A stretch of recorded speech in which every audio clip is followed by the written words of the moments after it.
The CTEK US 0.8 is the perfect compact 12-volt battery charger and maintainer for smaller batteries found on vehicles such as motorbikes, jet skis, and lawnmowers.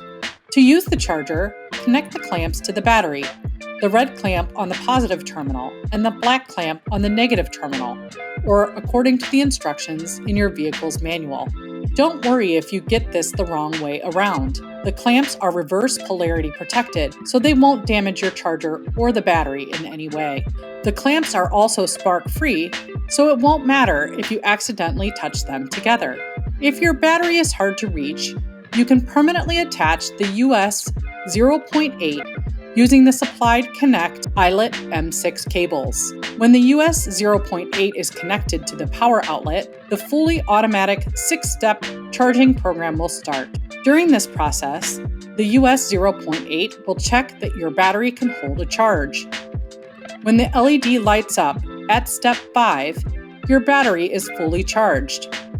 After charging, you can disconnect your US 0.8 or safely leave it connected to maintain your battery and keep it in peak condition.